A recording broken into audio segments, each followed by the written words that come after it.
Sa pagpasok po ng Lunes, yung kabuuan po ng 11-person House Prosecution Panel ay pupunta po sa Senado ng alas 3 ng hapon, May 18, para saksihan po yung pagbubukas ng Senate Impeachment Court.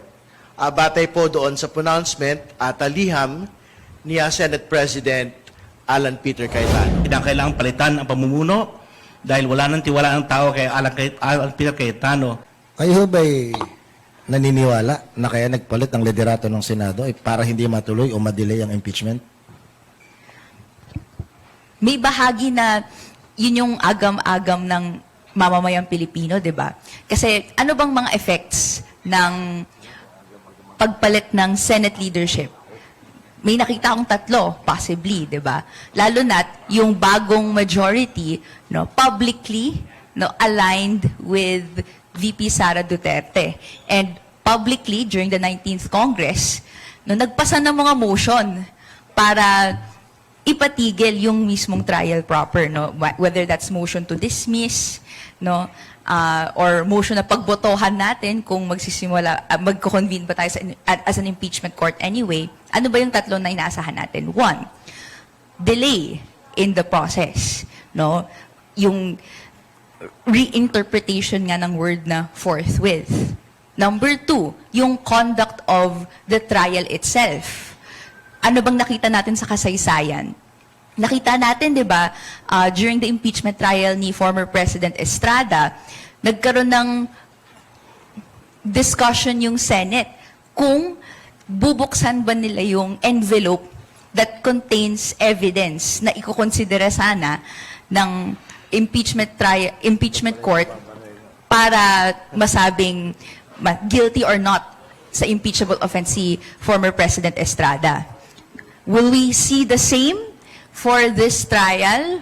Sana naman hindi. Kaya yan yung mga iniisip ng mga mamamayang Pilipino. And even number three, yung resulta, botohan, 2/3 yung kailangan, ilan yan, kung meron lang sapat na numero, baka in the end, ma-acquit si VP Sara. So anyway, ang sa atin naman, nagsimula na tayo ng proseso, galangin hanggang dulo, at mangyari yung bawat step of the process in a way na hindi binabali at binabaliktad yung batas at yung regulasyon. Okay po. Yung tanong na yan, di ko tatanong kay Congressman Terry Ridon. Kasi member sila ng prosecution team. So pwede nating itanong sa professor na mas malayang sumagot sa kanyang mga katanungan. Si professor po ay professor ng sociology at ng political science.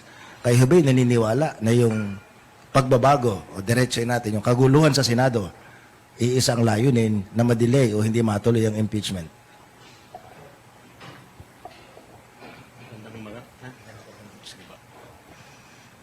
Magandang umaga po sa inyo lahat, kung tutuusin yung aking pananaw bilang isang akademiko ay hindi ganang mahalaga ako para sa pagtingin ng mamamayan. Sabi nga ng iba, politics perception, At sa mga nakikita kong lumalabas sa social media at narinig ko sa aking mga networks, karamihan ng mga Pilipino sa totoo lang na hindi naniniwala na walang koneksyon sa impeachment ng nangyaring power grab yung kudeta sa Senado.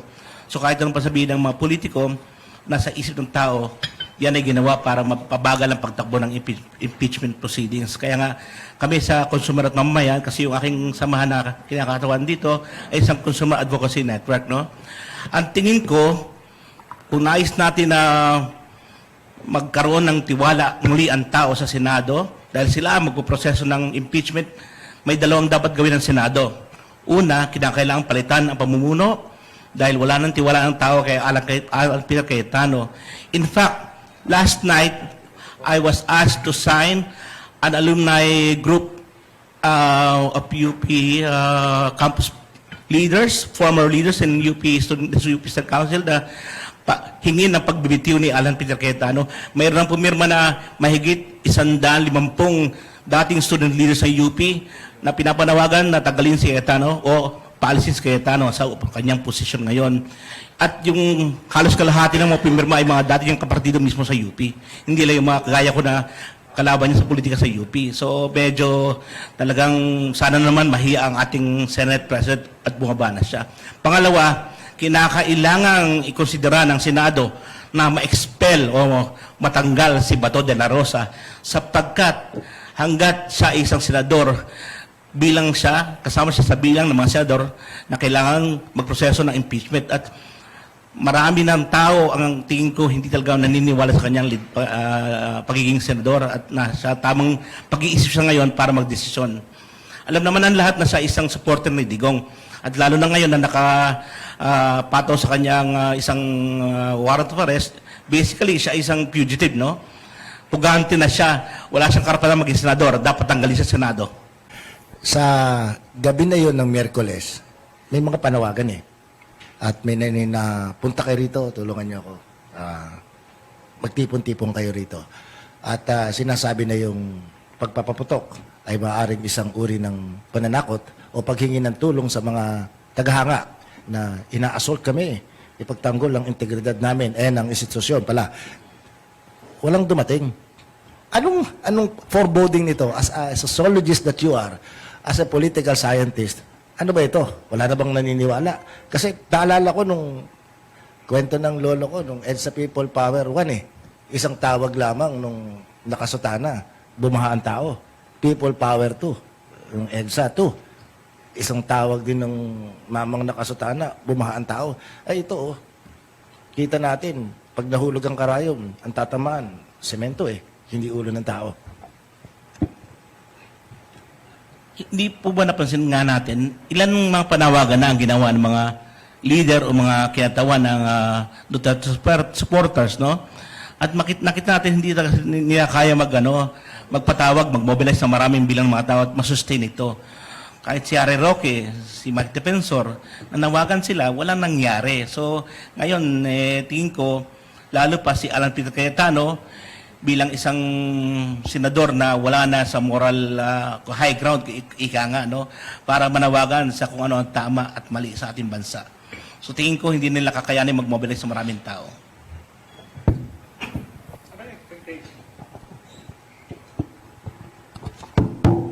Ano ang expectation natin sa opening ng ng hearing sa Monday sa Senate? Do you expect a position na wag ituloy ang trial by the Senate?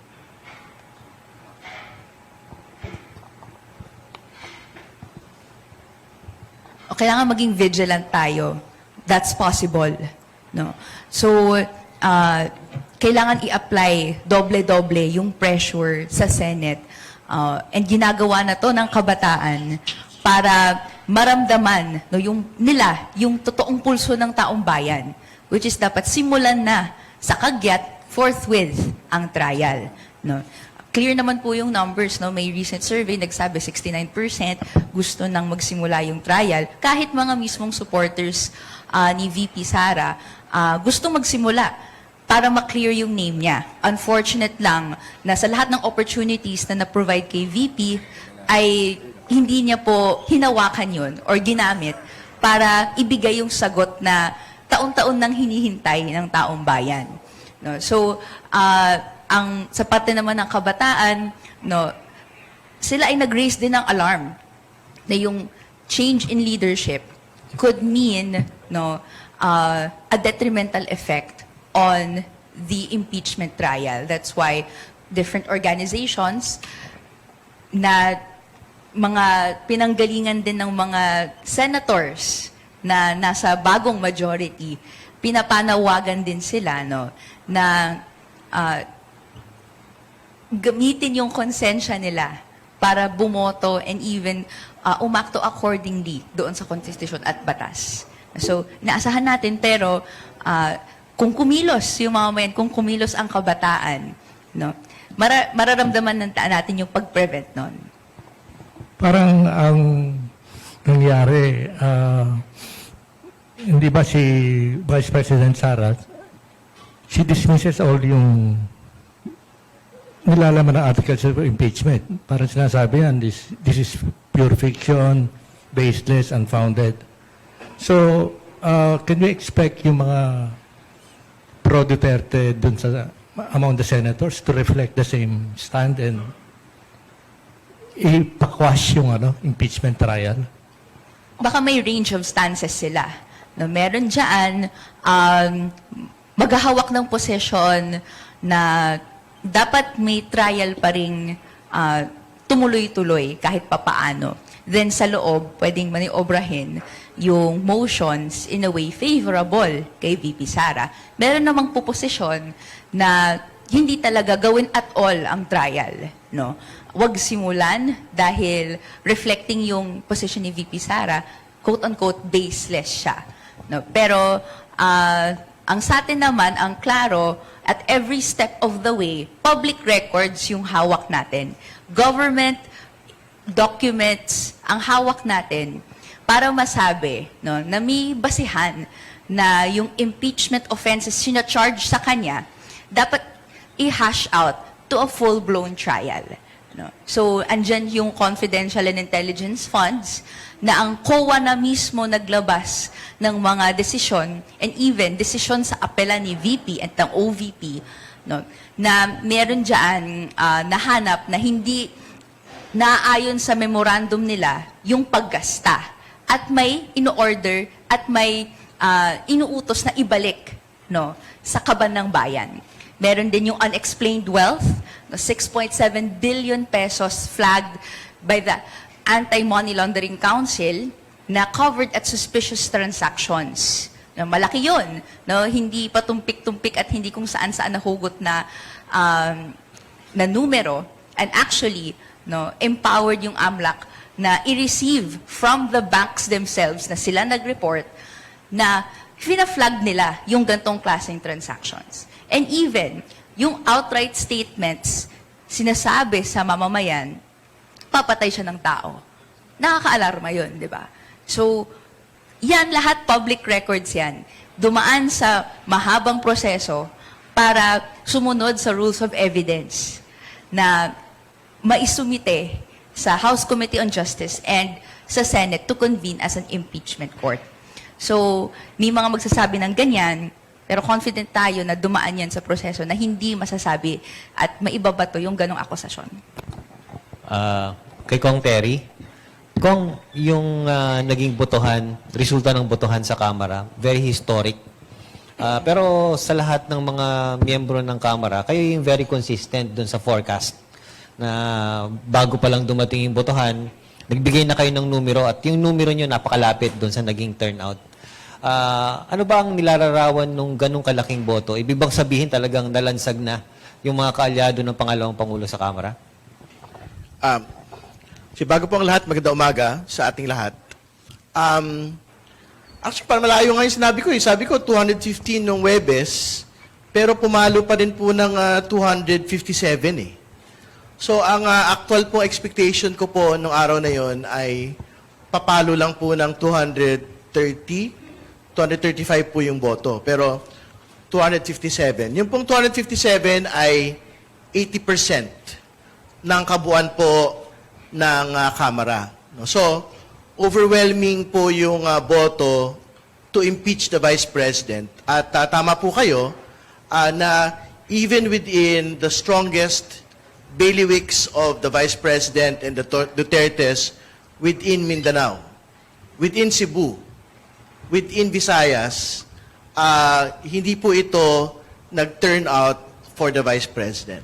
So, I think that point needs to be made. And going into the Senate, dapat yun din po yung talagang makita ng lahat ng mga political actors, na talagang nagsalita po yung Kongreso from all sides and shades and persuasions that there is a reason for impeaching the Vice President a second time under two different Congresses. So, sa pagpasok po ng Lunes, tama po yung binabanggit kanina, yung kabuuan po ng 11-person House Prosecution Panel ay pupunta po sa Senado ng alas 3 ng hapon, May 18, para saksihan po yung pagbubukas ng Senate Impeachment Court. Batay po doon sa pronouncement at liham ni Senate President Alan Peter Cayetano. Ano ho yung dahilan? Bakit ho kami magpupunta roon? Una, paggalang po sa Senado.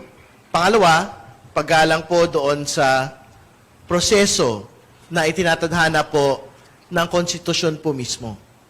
No, kasi siyempre ang talaga naman pong mayor na partido dito po sa trial na ito, yung pong partido po ng Kamara, no? Bukod po doon sa partido po ng Vice Presidente. Limited pa ho yung papel, no, ng Kamara dito po sa araw na ito, pero mahalaga po masaksihan po officially ng prosecution panel yung po magiging kaganapan sa araw po na ito at inaasahan ho namin na talagang magko-convene sa araw po na ito yung po Senate Impeachment Court at gugulong na sa wakas ito po trial ng atin po pangalawang Pangulo.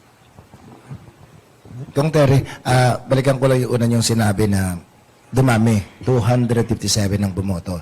Alam naman natin at natanong ko na rin dito, several weeks ago, na si Congressman Ronnie Puna ay nagsabi na may dalawang grupo na nanghihikayat sa mga congressman na wag bumoto. Una, yung popularity ng grupo ni Sara Duterte. Pangalawa, yung isang religious sect. Pero in spite and despite of that, nadagdagan pa yung bumoto, 257. Una, dun sa seeming popularity ni Vice President o ng Duterte political brand, naka-apekto ba yung lumabas na survey na hindi pala invincible si Sara Duterte? Tingin ko po doon sa pagdidesisyon po ng mga kinatawan nung pong araw na ito, lahat po ng mga binabanggit po ninyong konsiderasyon ay nailakap, no? Doon po sa arithmetic nung pong pagdidesisyon po ng mga kinatawan. At tingin ko kahit po yung survey na binabanggit ninyo, kung saan in dead heat si Vice President Sara Duterte at si Senator Raffy Tulfo at malapit na malapit yung pong lamang on a head-to-head ni Vice President Leni Robredo at ni Vice President Sara Duterte, tingin ko po nag-unmask po yun kasi nung aura ng supposed invincibility ng atin pong pangalawang Pangulo. So, tingin ko nakapag-ambag po ito doon sa dagdag pong tapang ng atin pong mga kinatawan na manindigan po ng araw na ito at i-impeach po si Vice President Sara Duterte. Kung politics is perception, pag ang perception ay mahina ka, you are. Nakikita niyo ba na ito yung simula na yung parang nakrack na yung code ng aura of invincibility ng Duterte brand? Ang totoo po, yung pong isa sa mga sinasabi talaga ng mga kababayan po natin, yung pong pinakamabigat na batayan for impeaching the Vice President ay yung pong araw kung saan inilatag na House Committee on Justice yung pong AMLAC report. Kung saan pinag-usapan doon, una, 6.7 billion in total transactions na mag-asawang Duterte Carpio, 4.4 billion in inflows. Ibig sabihin, ito po yung pumasok na pera. 1.5 billion in outflows. Ito po yung lumabas na pera mula sa bank accounts.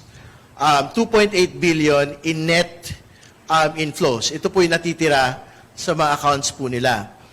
Mahalaga po yung bawat aspeto po ng mga numero eh. Kasi una, yung pong 6.7 billion, sinasabi nila, alam nyo, 1 plus 1 lang yan. Yung pumasok, tsaka lumabas, nagiging 2. Pero, ang pinapakita ko kasi ng total transactions, yung pong scale ng financial profile po ng mag-asawang Duterte Carpio. Ano ang ibig sabihin nun? Yung financial scale po at profile, ibabangga po ito doon sa 88.5 million na SALN.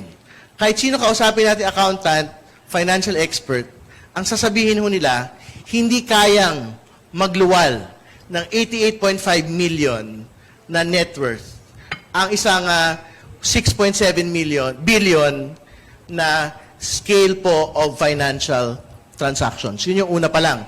Pangalawa, doon po sa inflows, 4.4 billion in inflows. Ang tanong po doon, saan galing yung 4.4 billion in inflows?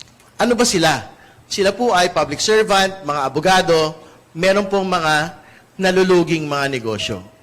Papaano po magkakaroon ng pagpasok na 4.4 billion sa loob po ng bank accounts ng ganito pong klaseng mga mag-asawa na ito po yung aktual na kabuhayan at trabaho po nila.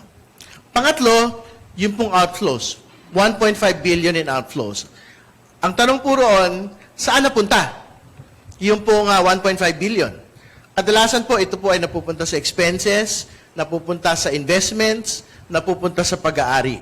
Kung napunta po ito sa investments at pag-aari, bakit hindi yun nakalagay sa SALN? Sa loob ng mahabang panahon at natapos ng 2024, 88.5 million. So kung hindi ho yun, nailabas doon, nakalagay sa SALN, meron pong SALN violation. Panghuli, yung pong net inflow, ibig sabihin, ito yung natira sa loob po ng bank accounts, no?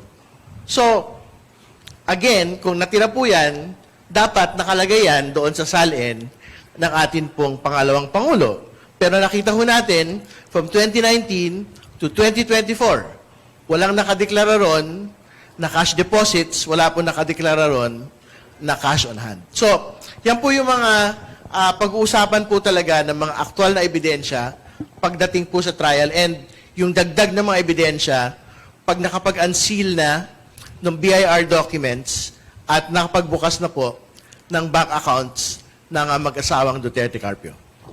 Kung susugan ko lang yung nabanggit po ninyo, ibig bang sabihin po nito, at ito naman yung inaasahan ng marami sa ating mga kababayan, magkakaroon po ba ng muka yung detalye nitong mga accounts na pinag-uusapan po natin? Meaning, during the conduct of the trial, ibig po bang sabihin, makikilala ng mga tao kung sino at kung kanino nagmula itong mga daluyan ng mga salapi na ito? Yung sources po, meron na hong pagpapakita nung nakaraan, ano? So, galing po kay Senator Trillanes po, yung ilan sa mga halimbawa ng pinanggalingan nung pong mga cheque na pumasok po sa accounts, no? So, may mga pangalan na pong nababanggit dito po, no? So, that will be further confirmed during the trial phase itself. No? Pero, pangalawa, dahil makapagbubukas na ho tayo ng bank accounts, yan po yung pwede ho natin makita. Kasi magiging confirmatory na po yung bank accounts opening doon sa mga nakalagay po at nakapasok sa mga reports po ng AMLAC mismo. So, tama po kayo, pwede hong ma-unmask yung sources of funding at yung actual level of funding na initially being reported already by the AMLC. Kong, pardon my ignorance. If a sitting senator of the Republic is suspended for whatever reason, will this prevent him or her from participating in the impeachment trial? And number two, will this also forfeit his or her right from voting to vote eventually? My understanding is not just for a senator, but for all members po, no, whether House or Senate. Pagka ho suspended, you cannot participate in any committee proceedings and you cannot participate in plenary proceedings. So, ang ibig sabihin po nun, siyempre, if you cannot speak, you also cannot vote. No? Yun po yung magiging impact nun in the Senate impeachment trial. No? Pero siyempre, hindi ho nagbabago yung threshold vote na kailangan po to convict an impeachable official. So, 16 pa rin po yun ang kailangan pong boto to convict. So, irrespective of any suspension, it is still a 16-vote threshold that the prosecution will need to surmount to convict the Vice President. So kung sa kabilang point of view, bawat mawawalang potensyal na boto is a vote for acquittal or tantamount. Hindi din naman. Basta ang importante ho, kailangan pa rin po makakuha ng labing anim. Kasi kung hypothetical po, kung Terry, na may sinuspindi kang 10, acquitted. Kung whoever it is, parang personality blind po, Yeah. basta hindi mo maabot yung 16, you cannot convict. So, yung pong suspension basically does not actually impact yung conviction po ng any impeachable official. Apo, si dating Senate President Tito Soto, well, sinabi na naman niya, kaya hindi na siguro malalagay sa alangan ng kasiguridad, wala siyang bodyguard, walang driver siya nagmamaneho. Pero yung crowd na nag-aabang sa Senado, hindi ito yung crowd ng EDSA 1 at EDSA 2 na kahit kalaban, binabate o pinapalampas. Ito hindi, hinahampas yung kanyang sasakyan. Hindi ho kaya, kayo na lang para personal, hindi kayo nakakangamba na baka may mambabato sa inyo? May nag-i-insinuate na lahat ng mga miyembro ng prosecution team pagdadaan sa makitid na bahagi ng lansangan ay babatuhin ng kung ano-ano. Kasi may sektor ang ating lipunan, kaya tinatanong ko kanina kung anong tao yung dapat kikilos. Iba-iba tayo. Tao tayo eh. Merong ang kaligayahan ay makapanakit. Makapambardagol, sabi nga ng iba. Ano hong pwedeng gawin niyo dito mga paghahanda kung meron na?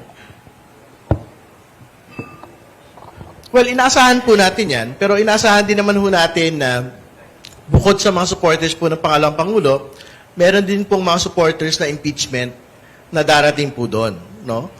Going into the Senate grounds. Yun po yung una. Pangalawa, syempre, meron din po tayong real expectation that law enforcement will need to do what it needs to do to make sure that the work of the Senate and the work of the Senate Impeachment Court will proceed unimpeded, no, despite yung pong galawan within the Senate grounds, no? So,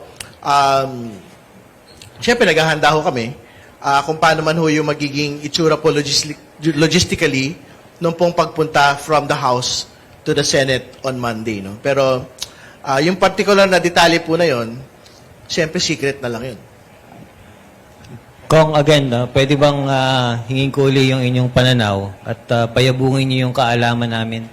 Tama ba yung pagkakaintindi po namin na parang base dun sa mga nangyayari? Ang ibig po bang sabihin ng protective custody, hindi pwedeng arestuhin pero pwedeng palayain? Yun po ba ang kahulugan ng protective custody? Ayoko na pag-usapan yun kasi siyempre mga senador naman po yung nagpapaliwanag doon. Pero paliwanag ko lang halimbawa yung protective custody sa House, no? Nagkaroon po ng protective custody nung pong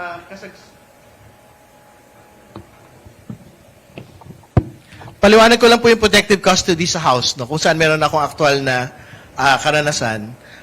Nung pong kasagsagan ng flood control proceedings, nagkaroon po ng protective custody doon sa ilang mga resource persons involved doon sa Bulacan flood control, no? So, grinant po ito sa kanila, pero noon po nga nagdesisyon po sila na parang ayaw na ho nilang manatili doon sa House area kung saan ho sila nakahimpil. Nung umalis ho sila, nawala na ho yung protective custody. So, I think similar to the situation of Senator Bato, ganon din po yung practical effect po na yun, no? So, the moment that they actually left the House or Senate grounds, there was no more protective custody. Pero syempre, meron pong ibang konsiderasyon sa Senado kasi yung pong mga flood control resource persons, wala naman ho silang standing warrants of arrest, no? Magkaiba po ito doon sa kalagayan po ni Senator Bato. So we will leave it to the Senate kung paano man ho nila maipapaliwanag ito po nga pag-alis ni Senator Bato from their premises. Mabuhay daw po yung majority sa Senate ngayon. Kasi last week pa naririnig, meron daw masama ang loob, siyang nagtanim, nagbayo at nagsaing, ibang kumain at ibang nanumpa. Kaya isa daw ay nanunumpa ngayon, isinusumpa yung isang nanumpa. Pag nagkaroon ng leadership change, pwede ba dahilan nito para madelay pa itong opening na impeachment court? Katulad po ng binabanggit ko na po noong nakaraan, ang nagbago lang naman po sa Senado yung pong liderato. Hindi naman po nagbago yung komposisyon nung pong mga senador. So, ibig sabihin, the prosecution panel will still have to present the same set of evidence to the same set of senators irrespective of the Senate leadership. No? So, ganun po yung focus po ng prosecution panel. Pero kung magpalit man ho ng liderato, ang tingin ko naman ho, everyone is committed to opening the Senate impeachment proceeding. So, tingin ko po, tuloy pa rin po yan when we get into Monday, May 18, 3 p.m. Bagong tanong ni Manong Philip. Kung Terry, yung Senado nag-adapt ng bagong rule o rules. Pwede nang mag-participate via electronic means. At pwede nang bumoto. Si Bato ba, technically, pwede makapag-participate sa impeachment trial sa pamamagitan ng cellphone? Kailangan ko lang maglinaw kasi hindi ako sigurado kung na-adopt yon formally, no? If that is a proposal that has been formally adopted in plenary. Siyempre, kung hindi yan adopted, hindi wala. Pero assuming na it was adopted, well, I think, of course, Senator Bato can participate during the proceedings kung actual po itong na-adopt ng plenary. Pero I will restrain comment until I know na talaga pong ito ay talagang na-adopt as a plenary rule. Si Philip, tapos... Ay, dagdag, Sige pa. sige, dagdag ko lang din po bago siguro anything.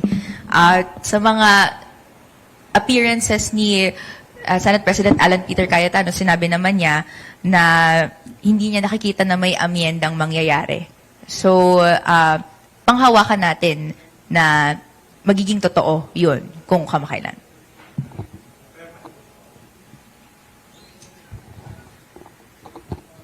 Matanong ko kayo, no, dahil hinihingi ng rules of impeachment ang political neutrality ng mga senator judges.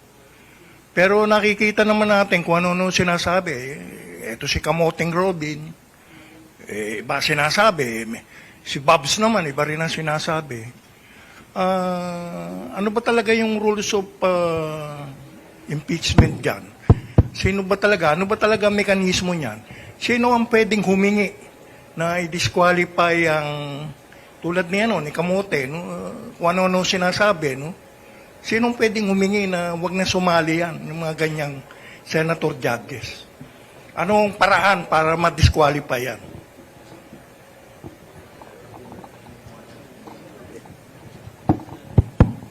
Well, ang totoo naman po nasa Senate impeachment rules, yung pong political neutrality. No? Pero because the entire thing is not just a legal process, it is also a political process. Siyempre, may karapatan po magsalita ang bawat miyembro ng Senado, either as senators or as senator judges.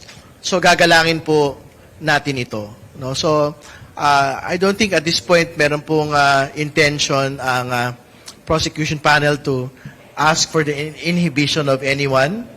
And we will see po as we go along into trial itself, no? Kung paano po ba ito mangyayari. Pero again, irrespective of whatever their views are, we will present the evidence that needs to be presented to convict the Vice President. Ano yung role ng private prosecutors? Dagdag lang din ako doon sa point na, sa tanong na ni-raise.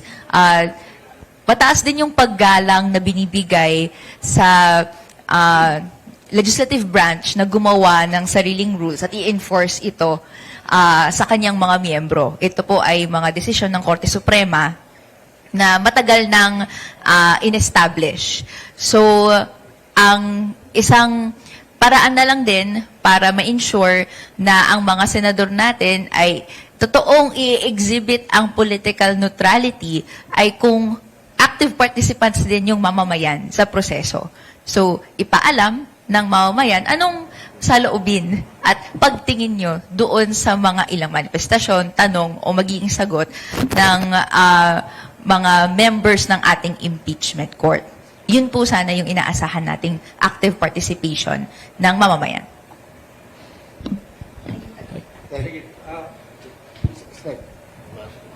Seated ang online.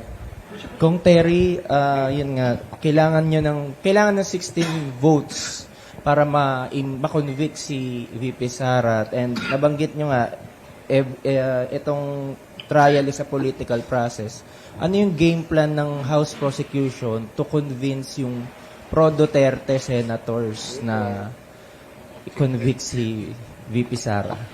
Hindi, wala naman ho kaming pagtatangi kung they are supporters of the Vice President or not, no? Ang mahalaga po rito ang nagsasalita, yung pong ebidensya speaking to the senator judges, no? So, I'm quite certain naman po, pagka ho na-restate yung po mga previous evidence that had been presented at the House Committee on Justice level at makapag-open ng bagong mga ebidensya on unexplained wealth, for example, yung pong bank accounts, tsaka po yung unsealing ng BIR documents, tingin ko naman po makakapag-convince po ito further nung pong mga senator judges po natin, irrespective of their political leanings. No? So, yun po yung pagtakbo at tingin ko basta nakabatay po sa ebidensya at sa katotohanan, tingin ko naman po makukumbinsi po yung atin pong mga senator judges. Tapos sir, kung for soundbite lang po ulit, saan po saan po dapat ibase noong mga senador yung pagboto po nila? Katulad po ng pagbanggit po natin sa Kamara, no? Particular doon sa pagboto po ng 257 members to impeach the Vice President. Dapat po primarily magbatay po sa ebidensya, dokumento, at konsensya. No? Yung pong magiging batayan po ng pagboto ng kung sino man po. No? So, but ultimately, we will leave it to them. Dahil sila naman po yung makakapagpasya kung ano po ba yung aktual na batayan ng kanila pong mga boto. But as far as the prosecution is concerned, we will present the entirety of evidence against the Vice President on each and every ground. But we are certain that at least on one ground, there is basis to convict the Vice President. Okay. Professor, meron yung ebidensyang nasa kahon na selyado. Sa political science professor that you are, ano ang mas potent politically? Buksan yun o hindi? Kasi naalala ko yung second envelope sa panahon ni Erap. Medyo tangential lang magiging sagot ko, pero tingin ko mas mahalagang punto ito Kasi, okay, anyway, yung sagot ko po medyo tangential, subalit connected. Pero mahalagang kasing masabi ito. I'm a very optimistic person. However, given my political training and experience, ang mga Cayetano mahirap pagkatiwalaan. Nakababahala yung nangyari nitong mga nakarang araw. Nagkaroon tayo ng mga bagong artista sa Senado, no? Na kesyo, sinabi niya, was under attack. That can be extended to include would or will be under attack. They can do anything to delay, to impede, o to totally stop the proceedings. We don't know what will happen. Kaya nga dapat nakahanda ang buong civil society at any point in time, kung kailangan magmobilize tayong lahat, magbabas muli, gaya ng EDSA 3, gawin natin kasi hindi mapagkakatiwalaan ng mga Cayetano at ang mga supporter nila na gumawa ng tama. Yan ang tiyak ako. Si Cayetano po, okay lang na on record ito. Kaklase ko yan sa UP, kilala ko yan, nakalaban ko sa politika sa UP yan. At nagtrabaho ko minsan sa Taguig. Nakita kong paano nila pinapatagpo ang Taguig. At masasabi ko ng tahasan, hindi ko mapagkatiwalaan ng mga Cayetano. At tandaan natin, kahit ano pwedeng gawin ng mga tao na yan. Sabi natin kanina ba, politics is perception, politics is addition. Dagdagan ko yan. Politics is the art of the possible. Anything can happen. We did not see what happened in the last few days. And we can see what will happen. And given their state of mind, their frame of mind, and their history, anything can happen. So we should be all prepared. Prof, why so harsh? Sabi ng mga bata. Pakasyado kang harsh sa Cayetano. Nung nakaraang speech niya, ang tawag niya kay Senador, dating Senador Enrile, ay Tito. Pero kinorek ng mga anak. Nakita ko yung video ni dating First Gentleman Mike Arroyo, may sinasabi rin. tungkol kay Alan Peter Cayetano. I mean, bakit ka masyadong harsh naman sa mga Cayetano? Well, gaya ng sinabi ko sa inyo, meron akong personal na karanasan sa kanila, no? Sa pakipagtrabaho, pakipag-deal sa kanila. Hindi ko pwede sabihin lahat, napakahaba nun. Pero ito na lang, one point. Kanina nabanggit ng kasama natin dito, sinabi ni Cayetano, ang fourth feed ay agad-agad. Actually, in social media, umiikot ngayon, merong video na umiikot, kinokontra niya ang sarili niya. At in one video, sinabi niya, hindi ito agad-agad. Sa second video, sinabi niya, ang ibig sabihin nito, agad-agad. So, Cayetano versus Cayetano. So, doon pa lang makita mo na mahirap magkatiwalaan ang salita ng taong ito. Kaya ako harsh sa kanya. Dahil ang pinaka-pet peeve ko bilang guro, ay ang pagsisinungaling. Sa buong buhay ko bilang guro, 30 years na ako nagtuturo, sa 6,000 plus or minus sa estudyante ko, 4 pa lang ang binagsak ko at 2 doon dahil sa plagiarism. Pagsisinungaling yan. Kung some members of the impeachment court would insist na dahil walang batayan ng mga articles of impeachment, ano yung maaring tipping point na would result in calling for people power?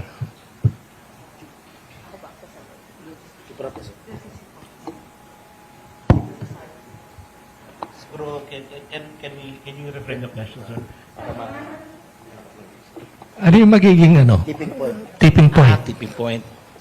na people would call for street mobilization and practically people power sa Teka sandali. Tanong ko rin, Professor. Ano, maligali kami rito eh. Okay na. Sino people power? Pwede bang magpatalsik ang people power na vice president? Alam mo, napapatalsik yung pinuno. Yung presidente, pinapatalsik ng people power. Oral exam yan, Prof. Ha? Well, it can, sabi ka, di ba, art of the possible yan eh. Si Arab napatanggal, hindi natin inaasahan, di ba? So, ganito rin ang pwede mangyari. Kahit na sa karanasan natin, ang napatanggal natin sa pamamagitan ng uprising or people power ay 2 pangulo na. So, pwedeng maging ngayon, busy pangulo naman, di ba? Sino makapagsabi? Depende yan sa lakas ng ating paglabas at pagiging solido. At ano naman ang nakikita kong positibo sa mga mangyayari, no? And this is my fervent wish. My fervent wish as part of the civil society and also as a citizen myself, no, as a voter, I want to see a more solid opposition, a genuine opposition. The Dutertes are fashioning themselves, di ba, as the opposition. Kasi ang administration daw ay ang mga Marcos na actually mali kung tutuusin. Ang real opposition, yung mga buwabangga sa mga patakaran ngayon, okay? At hindi ko nakikita na yun ang mga Duterte. So, ang aking nakikita rito na pwede maging positibong resulta ng impeachment trial na ito ay maging mas malinaw kung sino ba ang tunay na oposisyon. At ang tunay na oposisyon na yun, kung magkaroon ng kaguluhan o halimbawa hindi pagbubukas ng mga dokumento na nakasil sa ngayon, yan ang pwede maging tipping point. Yung opposition na sinasabi ko, yung real opposition na yun, ang pwedeng manawagan para sa EDSA 4. Pero teka, Professor, sige tapuan, para mabuo yung sagot ni Prof. sa ating komplikadong tanong. Kasi binabanggit po doon sa mahirap i-people power, yung number 2. Una, maski magalit na tao sa senador, 12 dyan, politically immune for the next 5 years. Doon pa sila sasalang eh. Pag sila'y assuming na hindi sila takot sa political pressure, bumoto for acquittal, ay malalaman pa naman ng tao kung may epekto. Baliktarin ko yung tanong. Baliktarin ko yung paliwanag. May 2 taon para gumawa ng quote-unquote corrective measure kung sino man yung naging unpopular. Kakandidato lang dyan, kalahati lang naman ng mga senador eh. O less than kalahati. So, para saan?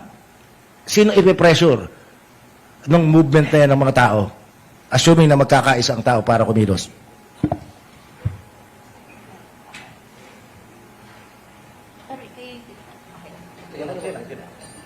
At sagutin ko na lang din yung naging tanong kanina. Well, una, historically, yung tipping point ay yung hindi pagbukas ng envelope. Ibig sabihin, meron ng harang doon sa pagpoproseso ng impeachment trial.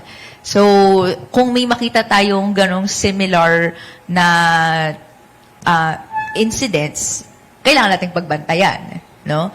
And ikalawa, agree din ako sa point ni Professor na ang point naman ng paglabas sa kalsada or people power ay hindi necessarily para magbago ng liderato, pero to apply public pressure for, pwedeng gano'n, no? Apply public pressure for a certain decision point. No? So, kung meron mang attempt na harangin yung impeachment trial at any point, no? At yun ay tipping point, pwedeng magbago yun dahil sa public pressure. So, pero may counter question naman si Prof, no, na, well, honestly, ang iniisip ng mga senador ay yung kanilang re-election. So, technically, quote-unquote, hindi naman mag-figure yan until election year, ganyan. Pero, yun naman din po yung kapangyarihan kung isusustain natin yung momentum ng ating political participation, no? May exercise sa ballot, pero may exercise din yan sa consistent, no, pressure kung paano dapat gumalaw ang ating mga public officials, no? No, nakaayon hindi lang sa konstitusyon pero sa mga prinsipyo ng pampublikong serbisyo. Kung kahit mataas yung public pressure ay hindi mag-decide o hindi umayon ng isang senador doon sa gusto ng mas marami, maalala natin yan. Yun naman po yung naging historical trend din. Tungkol doon sa process, gusto ko lang itanong, ano yung role ng private prosecutors in impeachment trial as compared to yung House prosecutors? Well, sa lahat po ng mga impeachment proceedings mula po nung umpisa, from the Estrada to the Corona, and now with the Duterte impeachment proceeding, malaki po yung papel ng mga private prosecutors. No? So, tumutulong ho sila doon sa public prosecutors, doon sa, syempre, sa research and strategy. At actually, kahit sa trial proper po, may papel din po sila doon sa presentation of evidence. No? So, pinipinal lang po namin yung po nga kabuang listahan ng mga initial na private prosecutors, but hopefully by next week, we can give some names already for the public to know who these private prosecutors are. Volunteers po, mostly. Pero syempre, may mga pangalan at batikang mga abogado rin naman po. Yung pong mga kasama din po natin sa prosecution panel. Kung bibihirang mangyari ito sa kasaysayan, but itong huling survey na inilabas ng isang survey firm, sa numero nilampaso ng House sa trust and performance rating yung Senado. Sa isang nagmamatyag at mag-aaral ng politika na kagaya ninyo, ano ang pakahulugan ng resulta ng survey na ito, Kong? Wala naman, siyempre, I don't want to make it a comparison between the houses, no? Pero I can only speak for the House.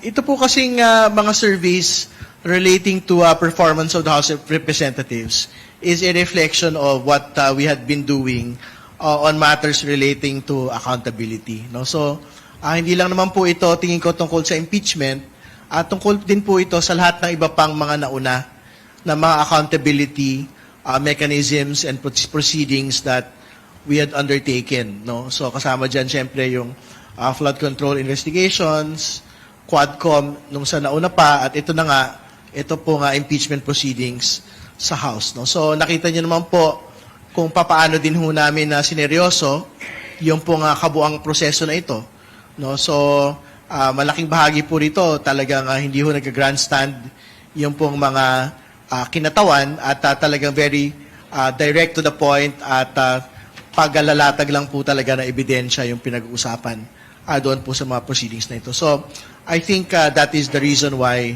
meron pong surging of performance indicators yung po House of Representatives.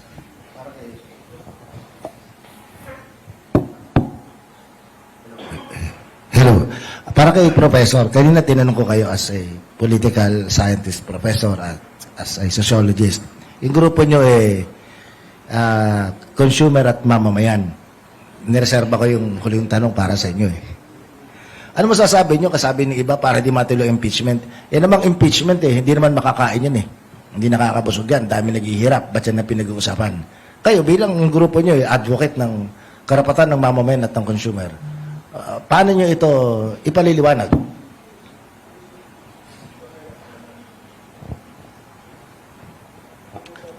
Wala sa isang pagtingin talaga, kung iisipin nga, no, kung practical tayo, ayaw natin talaga na magkaroon ng kaguluhan sa gobyerno, sa impeachment. Kasi nga, kaya nasabi ko kanina, makaka-apekto sa ating ekonomiya, mas posibleng tumaas lalo ang mga presyo, lumobo ang inflation, diba? Diba, sinabi ko na kanina. Subalit, ang usapin ng impeachment, ay hindi naman usapin talaga ng ng 2028 or election sa kung kinakampi natin ng mga Duterte o hindi. Usapin ito ng mapanagot kung sino man ang may kasalanan. Mayroong akusasyon kay Sara Duterte na siya ay nakinabang sa yaman ng bayan sa maling paraan. Ito ang usapin dito, huwag natin kalimilimutan. At bilang isang mamamayan at consumer, may epekto to sa ating hindi lang sa ating karapatan na hindi nakakain, sabi ng iba, kundi sa ating ekonomiya, gaya ng piniliwanag ko kanina. Kaya kinakailangang matuloy ang impeachment proceedings sa dalawang kadahilanan para sa akin. Una, maisaayos ang ating mga proseso at institusyon. Pangalawa, para mapanagot kung sino man may sala. Kung hindi natin mapapanagot ang taong may sala o hindi dumaan ang proseso na maayos, lalong gugulo ang ating bansa. Gusto kong sagutin kasi ito yung exact point na ginawa natin doon sa explanation of vote natin, doon sa resolution including the articles of impeachment. No, madalas na tanong yan makakain ba natin ng impeachment? Ang sagot po dyan, kung mapanagot natin ang pagnanakaw na nangyari or sinasabing nangyari at maibalik ang pera na yun sa taong bayan, pwedeng gamitin yon bilang suporta sa pagpondo ng benepisyo at serbisyo na makakatulong sa mga nagugutom nating mamamayan. Yun naman po. No? So, may direct benefit na maaasahan tayo dahil may pinag-uusapan tayong pera na according to COA, no, ay mali ang paggasta at dapat ibalik. No? So, kung susundin natin yung kabuuang proseso at makita natin yung finding sa dulo nito na, oo, mali yung paggasta, ganyan, may kailangang opisyal na matanggal sa pwesto bilang pananagutan. Magpo-follow through yan until, no, maibalik yan at maggamit ng taong bayan. At yung ehemplo na yon na magagamit natin sa iba't ibang nakikita nating paraan ng korupsyon, no, dudulo yan, no, sa dapat mas maayos na paggasta ng pera at mas magandang paglaan nitong pondo sa benepisyong dapat pinopondohan, edukasyon, kalusugan, at iba pa. So, may direct benefit, may direct stake ang mamamayan dito sa impeachment. No, na dapat suportahan natin yung maayos na paggulong ng proseso na ito. Sige, di ba pupuntahan din natin yung usapin sa ICC? Lalo na yung pagtakas ni Senator De La Rosa. Ano yung magiging implikasyon nito sa kaso ni Tigong?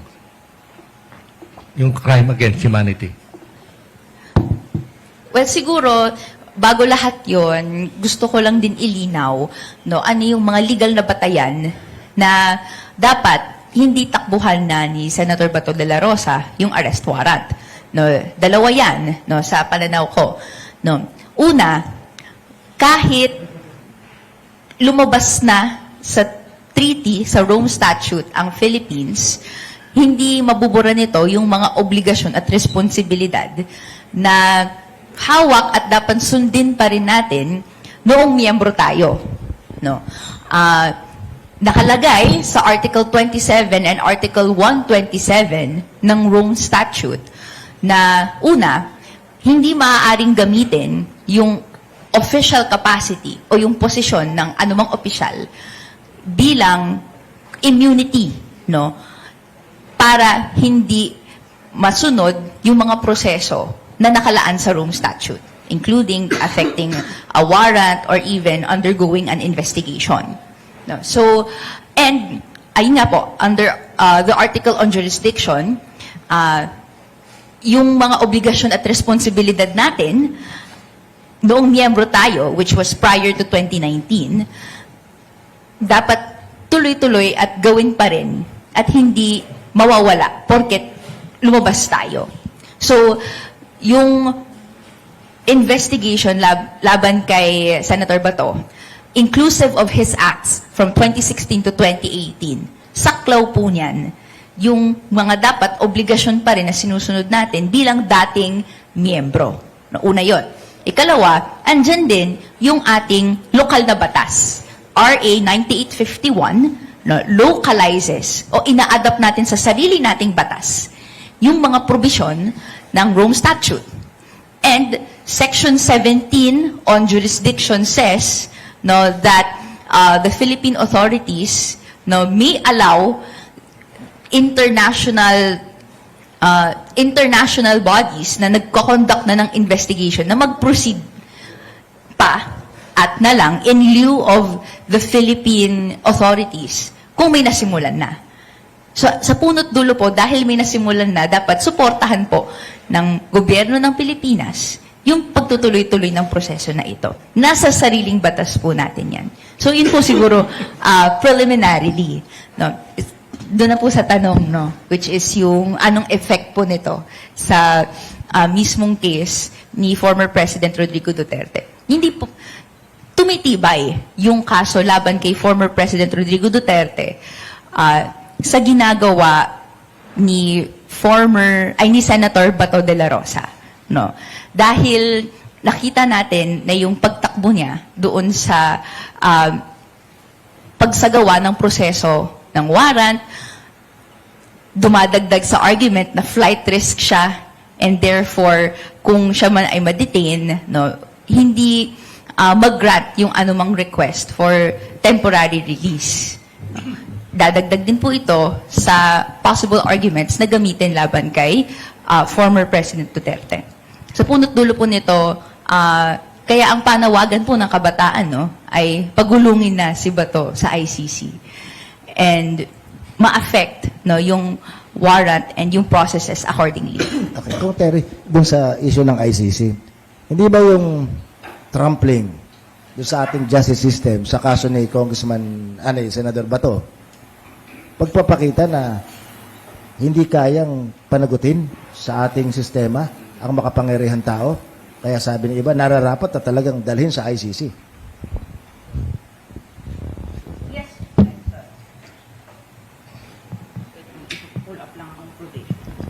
Kasi kung Terry muna sa sapat ba yun ba patunay na talaga kailangan ng ICC kasi hindi kaya ng justice system sa Pilipinas ang i-trial ang mga VIP. Related to that, yung question na kahit si Senate President Cayetano, sinasabi na yung ICC arrest warrant should go through a local court para maging valid. Parang na-debunk na yata ito ng even the Supreme Court, di ba? Yes po, yung exact provision na sinasite natin, Section 17, Section 17 ng RA 9851, sabi dito, in the interest of justice, the relevant Philippine authorities may dispense with the investigation or prosecution of a crime punishable under this act, included po dun yung crimes against humanity, if another court or international tribunal is already conducting the investigation. So kung may ginagawa ng investigasyon, yung international tribunal, maaaring i-dispense or hindi na lang gawin ng Philippine authorities yung sarili niyang investigation or prosecution. Wala pa tayong nakikitang yun nga, desisyon na ang Philippine courts ay tinitake ownership niya yung investigation or prosecution. Dahil wala, no, dapat tuloy-tuloy at gumugulong lang yung investigasyon Teka ma'am, ng for us ICC. non-lawyers, parang kinabahan kami dyan. Ang binanggit po niyo, maaaring i-dispense. So kung maaaring i-dispense, ang Estado ay kailangan dumaan sa korte. Kasi kung sa paliwanag po ninyo, magde-decision pa sila kung i-dispense o hindi, yung pagkilala doon sa warrant. Baka matutuwa niyo ng kampo ni Bato. May bahagi din dyan na sa punot dulo, bago po magsimula ang proseso sa ICC, kailangan ipakita ng pruweba na hindi po nagagawa ng Philippine justice system or yung domestic justice system yung kanyang Paano po kakayahan. yung may dispense? Kasi sabi nyo, hindi ko po nabasa yan, narinig ko lang sa paliwanag ninyo, maaaring i-dispense. Medyo, pati si Professor napareyak ng konti. Anyway, pwede naman pong hindi sagutin for the kasi pare-parehan natin hindi nabasa lahat po.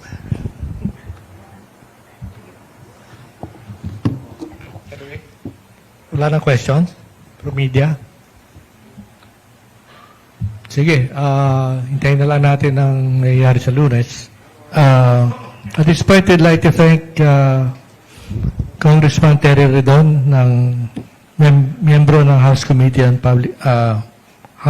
Justice, at si Kabataan Party List Representative Attorney Reneco, at si Civil Society Representative Louie Montemar, Professor sa PUP.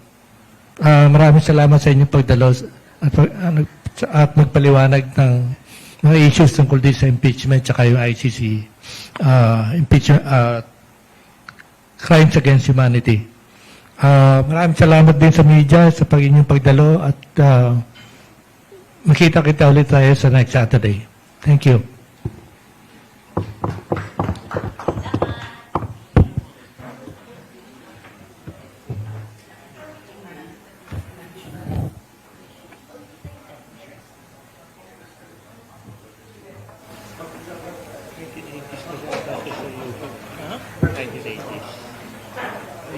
Late 80s, 90s. Late 80s, early 90s.